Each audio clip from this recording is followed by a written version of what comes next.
laws of the Babylonians, the Hakata, I don't know if I said that right, unambiguously states that the privilege of operating a flying machine is great.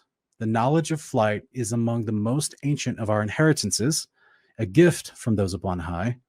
We received it from them as a means of saving many lives. So this is in the Hammurabi, the laws of the Babylonians, Babylonian law code, and other commentary on ancient culture from it's a deeper study in itself, but this is a quote from their ancient texts. They're literally telling you they had flying machines. As Alex Jones says, they're not from outer space. They're interdimensional. Yeah, it's they're not outer space aliens. Like we've talked about before, these are the information that was passed down from the watchers, the rebellious angels from before the flood.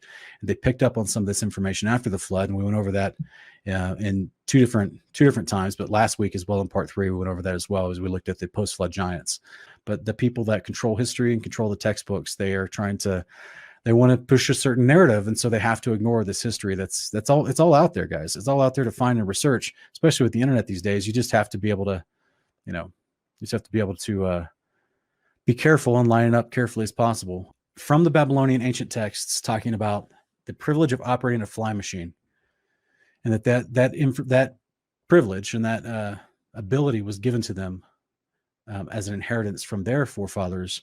And it was, they claimed it was to be made as a means of saving many lives. All right, so that was Babylon. Let's look at India. India gets even crazier. Okay, guys, it gets even more obvious. So in ancient India, it's very common and well known that they had flying crafts everywhere. It's very commonly well known. And we're going to go into that. I mean, there is no guessing. There is no, that hieroglyph could have been something else. You're just making that up, Sean. Like, guys, it's literally in their writings. It's everywhere. This was something that's called a Vimana, and this is an ancient Indian craft. This particular one's called a shakuna. I don't know if I'm saying that right, but this particular craft, as you can see, it has a schematic. There's a bunch of Sanskrit writing all around it, but there's a schematic on the front lower side of it that you see. There's circular shapes inside made of wood, and that this thing flew through the air, no problem. And the reason why it's showing as a tilt is because that was one of the ways that it had propulsion. So in ancient Sanskrit, the ancient language of ancient India, Vimana means measuring out or to transversing. So it literally means to transverse, to go from one place to another. The Bowden professor of Sanskrit at Oxford University in England in 1890, he translated the word Vimana as the chariot of the gods, because that's what he understood it to be in all their texts. In one of their ancient texts, it says, at Rama's behest, these are referring to different gods from ancient India, the magnificent chariot rose up to a mountain of cloud with a tremendous din. Another passage reads that Bhima flew with his Vimana on an enormous ray, which was as brilliant as the sun and made a noise like the thunder of a storm. Does that sound rocket powered to you guys? You got a bright light coming out of the bottom. Sounds like thunder. Does that sound like rocket power to you guys? Some sort of propulsion system? We're going to go over the possible propulsion systems here in a few minutes, so stick with us. Here's some different depictions of ancient Vimanas from ancient India. And in the Sanskrit, the ancient book of Samarangana Sutrahara, I think I said that right, very difficult. It is written, strong and durable must the body of the Vimana be made, like a great flying bird of light material. Inside, one must put the mercury engine with its iron heating apparatus underneath. By means of the power latent in the mercury, which sets the driving whirlwind in motion, a man sitting inside may travel a great distance in the sky. The movements of the Vimana are such that it can vertically ascend, it can vertically descend, moving slanting forwards and backwards. That was why that earlier Vimana we just saw was kind of tilted to the side. It's slanting forward as it's moving through the air. With the help of the machines, human beings can fly in the air, and heavenly beings can come down to earth. Heavenly beings can come down to earth? We'll get to that in future episodes, guys. The Pushpaka Vimana was a gigantic plane the size of a large city, entirely capable of holding unlimited numbers of people, as explained from Professor D.K. Kanjilal's observation of the Matsya Purana. This was the idea that they had Vimanas so large, the larger ones they called Pushpakas, and this held a large amount of people. This is ancient India's writings, depictions, and drawings. Okay, guys, this is, I mean, it doesn't get more clear than this. Now, what I love about this, these are different types of Vimanas. One looks like an actual bird with wings and a tail. Do you recognize that tail? That tail look familiar from what we saw from the Babylonian flying machines? But here's like an aerial view of the different floors that would be inside. And the reason why it's circular like this, we're going to go over that in a minute. But there was definitely, as you can see from the Tripura Vimana right next to it on the right-hand side, they were all circular. Oh, sorry. They were all circular in their base interior for a reason, because that's where the actual quote-unquote engine, like we read earlier, the mercury engine that heated the metal, that's exactly where that was. This is why at some point there's a vertical section that has a circular plane to it. Just like on the right-hand side, the yellow Vimana, there's multiple stacks of circular ability. So this is where you may have multiple engines inside.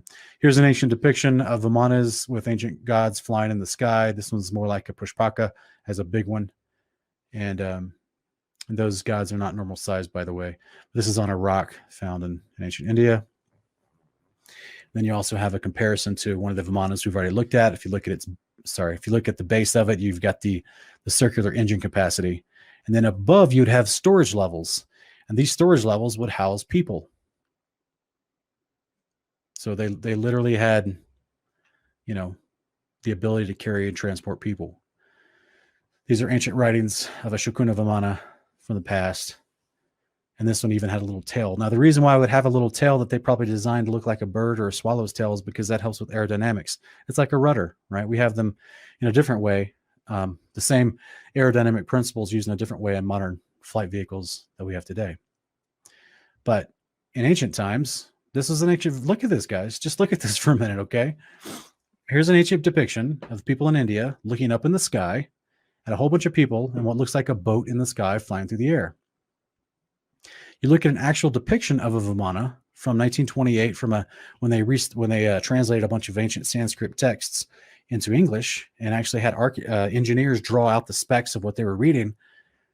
One of them has a propeller, another one has wings and a tail and a rudder, has a type of a mast, and there's multiple places and compartments where people could stay for an extended period of time and be sheltered from, high altitude winds or whatever. Like, this is modern aeronautics. This is modern flight, but this is from 4,000 years ago, guys. In case you've never seen this before. Here's another picture of a Shukuna Vimana. This is all, again, is from a 1923 drawing by a specific professor and some other engineers who were translating the ancient texts from ancient India. So the reason why I pointed this out, guys, it's 1923. So this is before you had the indoctrination of the last 10, 15 years from the History Channel that was trying to make all this stuff. They were trying to make any look of any kind of flying machine from the ancient world. They were trying to say that, oh, it was aliens that showed up.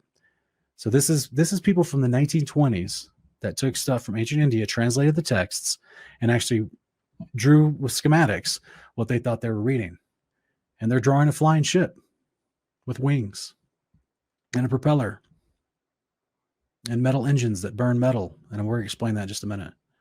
I personally, and we'll see at the end of this presentation, I personally think many of these airships are being replicated today.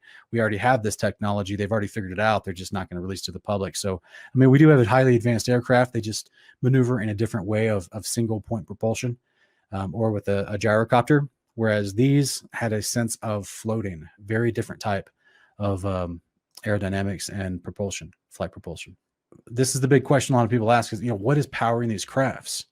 And this is why I had this quote earlier from ancient texts from ancient India, from that same doctor that I quoted, where he talks about how they flew with his Bhima flew with his Vimana on an enormous ray, which was as brilliant as the sun and made noise like the thunder of a storm.